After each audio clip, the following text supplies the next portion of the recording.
Le volume 6, ça s'appelle le promeneur de l'Everest. Et comme son nom l'indique, ça se passe sur l'Everest. Alors c'est toujours la même histoire, des piliers de bistrot qui ont perdu un des leurs, qui a disparu. Ils ont reçu une petite carte postale. Et dessus la carte postale, il y a juste la montagne de l'Everest avec une petite croix au sommet. Et donc ils embauchent un copain à eux qui s'appelle Jésus, qui est pilote d'avion, qui est un vieux breguet de 1926. Et ils partent en avion. Alors déjà, il y a toute une partie qui est le voyage, qui est assez marrante. Et puis ils finissent par se poser au camp de base du côté col Nord. Et là, ils partent à l'ascension de l'Everest, qui est assez mouvementé, mais ils ont toujours les mêmes solutions pour résoudre les problèmes de froid, d'altitude. Et ça, il s'avère que ça marche très bien. Et en filigrane, donc, à cette ascension à eux, il y a une histoire, moi, qui me passionne, qui est la disparition de Mallory et d'Irvine en 1924, justement sur l'arête nord. Et à travers ce bouquin, la question que tout le monde se pose, c'est ils disparaissent dans le brouillard, est-ce qu'ils sont allés jusqu'au sommet ou pas? Moi, je suis persuadé qu'ils y sont allés. Et dans le livre, on en a la preuve.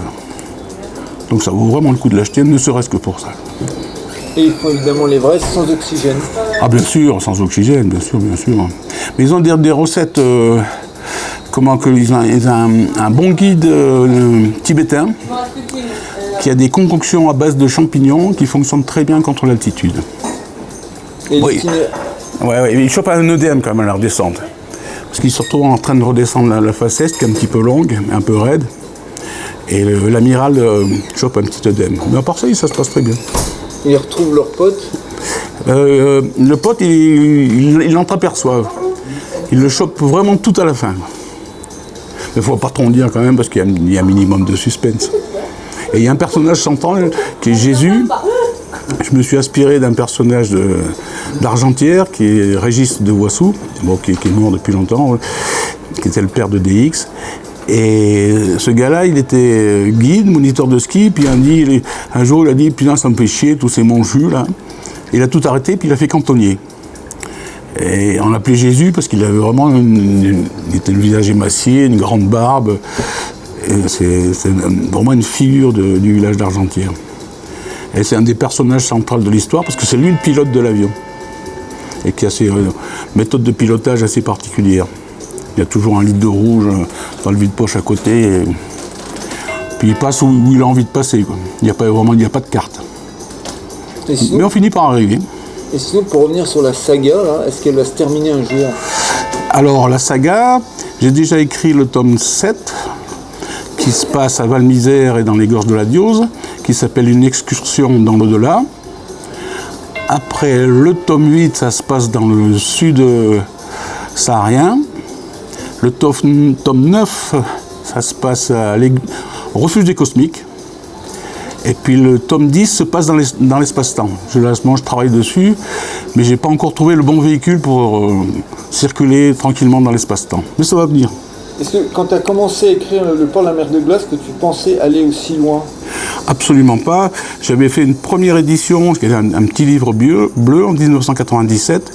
Et j'avais fait juste 1000 exemplaires, que j'avais fait imprimer chez Aesop à côté, là. Et c'était juste pour faire rire les habitants d'Argentière. Et c'est Michel Guérin qui lui a donné un nouveau souffle, qui a dit « ça m'intéresse » et qui a vraiment lancé le livre. Et pendant 20 ans, je me suis occupé de cette histoire du port de la mer de glace. J'ai fait des biographies comme Béraud, des historiques comme Les refuges du Mont Blanc, des bouquins comme ça. Et puis 20 ans après, je me suis dit « j'irais bien faire une virée avec ces personnages du port de la mer de glace ». Et donc là, c'est une aventure, le tome 2, qui s'appelle « Trois coqs sur la banquise ». Et ils partent en bateau avec un langoustier depuis la Bretagne.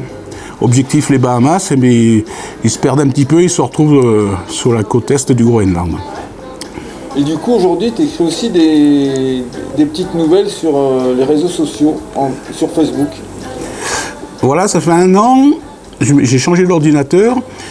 Ça m'a permis d'accéder à Facebook, parce qu'avec mon vieux machin, c'était impossible. Et j'ai été sur Facebook parce que ma belle-fille m'a dit que je pourrais t'envoyer les photos des petits-enfants par Messenger. Et c'était ma seule motivation pour aller sur Facebook. Et puis, sur Facebook, il y a une page qui nous est dédiée, qui était bien tristounette, donc j'ai ajouté des photos.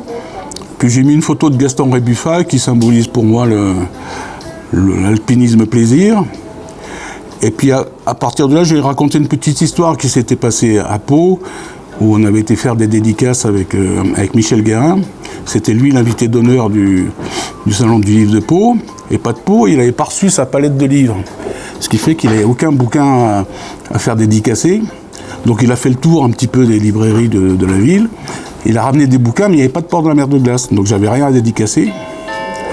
Je m'ennuyais un petit peu. Et puis le dimanche, il y a un couple qui vient me voir avec le bouquin de Gaston Rébuffat, Mont Blanc, Jardin féerique, et qui me disent c'est vous Gaston Rébuffat?